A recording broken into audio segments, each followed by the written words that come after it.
All right, welcome to the Comic Verse. It is your boy Oz, and we are kicking things off with issue number 6 of the Amazing Spider-Man. Now, this is actually Legacy 900, and that's right, we're celebrating the 60 amazing years of Spider-Man. And this book has absolutely nothing to fuck do with the rest of the story. All right. Just a celebratory, like, circle jerk celebrating Spider-Man. And you get a bunch of great artists in here, and it's like, this here's the John Romita Jr. cover, so it's not as good as like the Mark Bagley cover would have been. Right. But in this, you got a new villain who wants to find out who Spider-Man is, kidnaps a bunch of his greatest enemies to try and figure it out, kidnaps friends and family just for, you know, Spider-Man to turn around and like help and stop the guys from attacking the Thing. And then eventually, you know, the Thing figures out who Spider-Man is and is like, okay, well, I'm gonna unplug that and move you away. And yeah, so not a lot really happens of any consequence. This is just a great way to bring in like a bunch of past characters, a bunch of past villains, throw them in there. Like you have a full-on like It's thick as cameo. fuck, ain't it? Yeah, this thing is massive. It's like at least 90 pages. So, but yeah, it's crazy. That brings me into my second book, and this one is going to be Venom. We are on number 9. Let me see that cover art.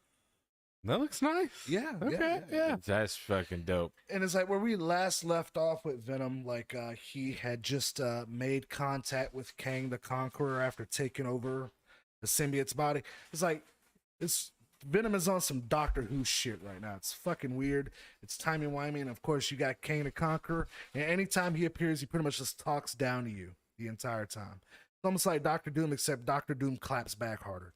Yeah. But in this, pretty much, Kang drops some science onto our boy Eddie Brock and says, you know, like, you don't have a physical body anymore. You're literally just a thought. It's like, you've stopped being human so long ago, and it's like, you probably should give that shtick up at this point and realize that you are more. And of course, this starts to click with Eddie Brock, but the whole thing with him is that he's trying to get to his son, Dylan, because his son is in pain and under attack. And so the rest of this book is him pretty much quantum leaping to different points before his son, you know, before he died in the normal timeline, Right. and before his son got captured.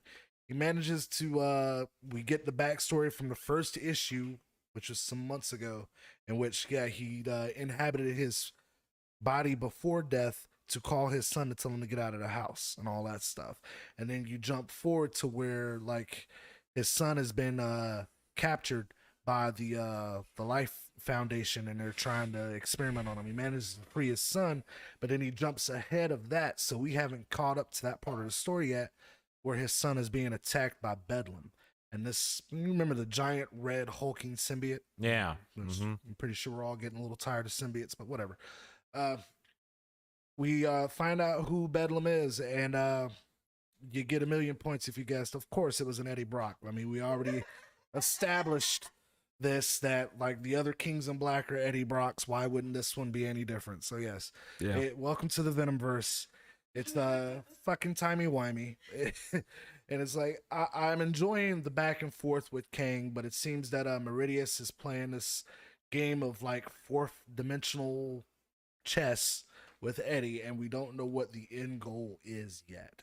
Oh, dude, he's like But that's, an existential nightmare. yes. But good God. But it seems that the next issue, because the issue ends on a pretty big cliffhanger with Bedlam attacking Dylan and is pretty much piercing him through the chest. Right. So that's where this issue ends. So I'm pretty sure we're going to be back in the normal timeline with Dylan going forward. But holy shit, talk about going around your elbows to get to your asshole.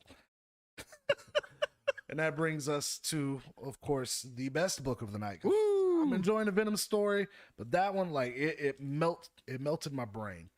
That brings us to Moon Knight, and we are on issue 14. Where we last left off with Moon Knight, he had pretty much put the hurt on Zodiac, who had caused a whole bunch of shit, was trying to pretty much ruin Mark Spector's life and all that. Killed Soldier. Reese brought him back. Mm-hmm.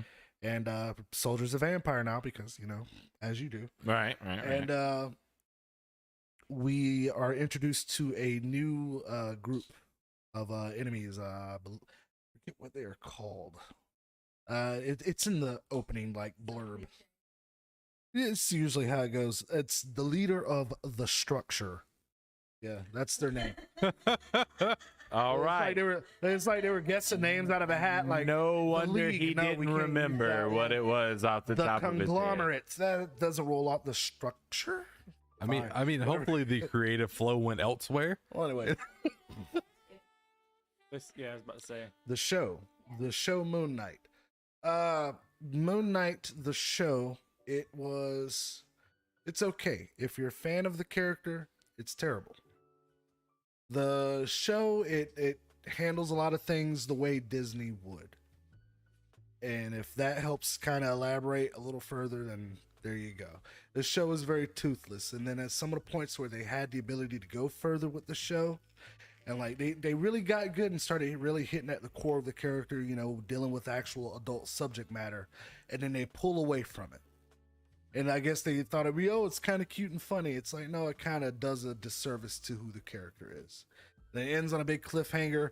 It's Jake Lockley. It's the other personality that was hinted at the entire time. But anyway, the book picks up with, where we last left off, Moon Knight almost pretty much completely killed, Zodiac in front of Reese. And that's when Stephen Grant stepped in, the other personality. And up until this point, we had not encountered the personalities. And that's when you find out, everything that happened with the Age of Khonshu story arc that I didn't read, but I heard it was pretty awesome. Now I need to go read it. Pretty much where he had taken down the Avengers and everything. And it's like, why are you, leaving us out of the loop? And so he's talking with his other personalities in his head while also battling the two assassins that the structure sent after him. And it is to read it, it's interesting because you actually ignore the fight for the most part because you're actually engrossed by this conversation that happens between these personalities. And it's interesting how they blend together because when you're hearing Stephen Grant's perspective, he's in a high-rise, building because Stephen Grant's the moneymaker, which is not at all what the show did. He's Right. The businessman. And then you got Jake Lockley, who's the New York cabbie, and is also a living lie detector, essentially. He's the guy who does the dirty work. He's a scoundrel, but he's really likable, makes a lot of friends, things like that. And then you got Mark, who's the mercenary, the man who's just trying to do what he can, And it's interesting seeing how all these personalities clash into this one individual. And it's like, well, how come you never told Reese, the vampire girl that he decided to take under his wing at the start of this whole thing? How come you never told her that you had dissociative identity disorder? And it's like, because it's I didn't want to push her away. It's like, don't you think that you telling her that would have actually brought you two a lot closer together? Because she's accepted being a vampire, she's accepted living with a condition. She hasn't decided to ignore it and pretend like it's not there. And it's dropping some truth bombs on you the entire time as you read it, and that's why I like it, because they even like the bullshit therapy sessions.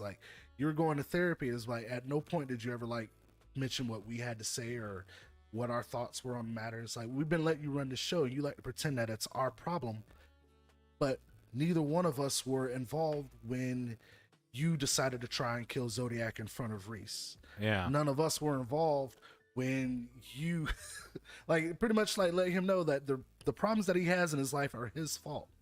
And it's and instead of working together with us, you're trying to axe us completely out.